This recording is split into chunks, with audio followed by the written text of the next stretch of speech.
This is the first video in a new series I'm working on called Understanding Cameras, where we dive deep into what you need to know to get the most out of your camera.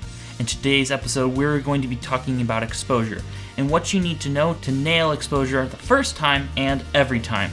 So let's get started. So first of all, we need to understand how exposure works. There are three parts to exposure in a normal camera. The first of which is the f-stop, or the aperture, and that is the blades inside of the lens that control the amount of light hitting the sensor. The next is the shutter speed, and that is the measurement of the amount of time the sensor has to take the image. Whether that be electronic or mechanical, it doesn't matter a whole lot in the full exposure of the image, but you'll need to adjust that depending on how fast your subjects are moving. And then the third way of adjusting the exposure is the ISO, and that is basically the digital gain on the image. Now with photos and videos, if you do record in RAW or take your pictures in RAW, you can adjust the ISO in post, and that is a huge advantage to editing images and videos. So for example, this video is being shot on the Blackmagic Pocket 6K at ISO 400 and an f-stop of 3.3 with a shutter speed of 1/60th of a second. Now these are settings for video, which I'll get into in a later video, but this episode is mainly about photos. Anyway, back to my point. That camera is at those settings. So when I'm editing this video, I can't adjust the physical settings of the camera, so the shutter speed and the aperture, but I can adjust the ISO in post. And that is because I'm recording RAW, and that gives me a ton of flexibility when editing. But let's go back to the main purpose of this video, and that is understanding the exposure. So first off, let's start with the settings that affect the physical aspects of the camera, and that would be the shutter speed and the aperture. Let's start with aperture. Again, as I said earlier, aperture is the physical opening of the lens into the sensor, and that is controlled by the iris. And this is controlled by the lens, unlike the other two aspects of exposure. So it will depend greatly on the lens you have. For example, this lens I have right here, the Sigma 18-35 f1.8, the f1.8 stands for the aperture. So this has an iris that has an f-stop of 1.8. Now, I'm not going to go over the ratio of what all these numbers mean right now, but basically, the lower the number, the brighter the image. Now, there's one more aspect to this. A lower f-stop number will have a smaller depth of field. So if you want to get a lot more in focus, you'll need to bring your f-stop down. For example, I'm shooting this video at f3.3 instead of 2.8, which is what the lens can do, because I don't need that amount of light, and I don't want my depth of field to be so small that it could cause a problem for me. So it's a balancing act. How much do you want in focus and how much light you need? If you're shooting a super dark environment, you'll probably need to open your iris up all the way, and I usually do that, but it depends on the scenario you're in and what you're wanting to get. So that's the first aspect of exposure, the f-stop. Now let's move on to the second aspect, and that is the shutter speed. And what that is the amount of time that the sensor takes the image. So a super fast shutter speed will be a really fast amount of time, and a slow shutter speed will be a very long amount of time.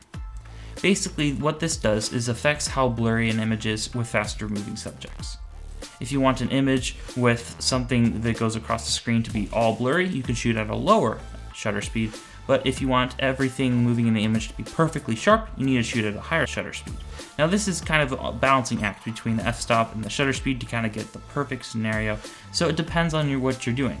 But in this video, I'm explaining to you what all this means. Now, as a general rule for shutter speed, I usually shoot around 1/200th of a second for photos, and that usually works in most situations with slow to medium moving objects.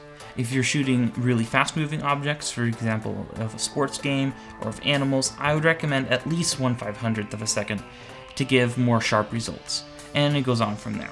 For example, this Canon camera I have here can go up to 1/16,000th of a second electronic and 1/8,000th of a second on mechanical, which is far greater than you will need most of the time.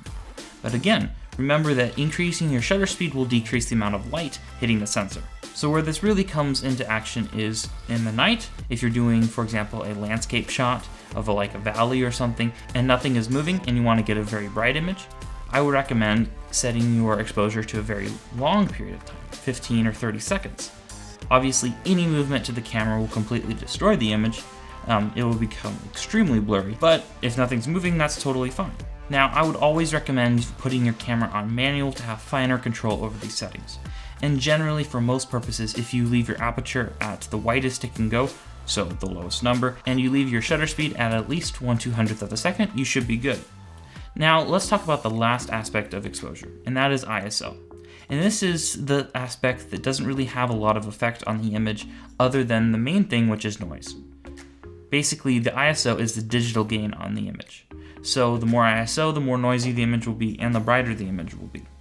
Now, bigger sensors can push higher ISOs with no problem, and smaller sensors cannot. It depends on what camera you have, but generally, I would say that above 3200 ISO, images start to get very noisy, and under 3200 ISO, it's acceptable.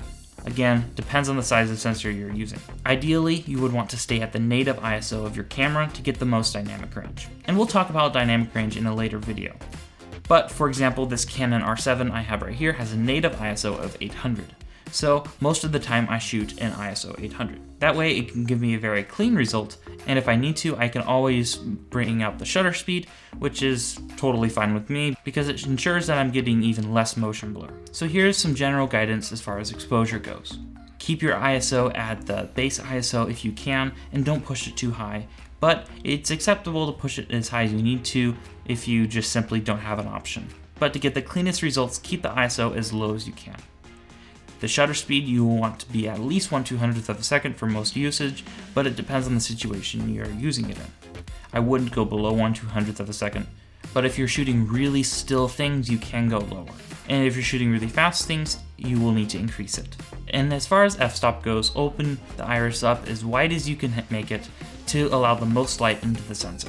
Now if you're shooting outdoors and it's super bright, you can always increase your shutter speed or add an ND filter, as well as shutting your f-stop down to get even less light into the sensor. Well, that's pretty much it for this video. If you enjoyed it, please consider subscribing, that would help me out a lot.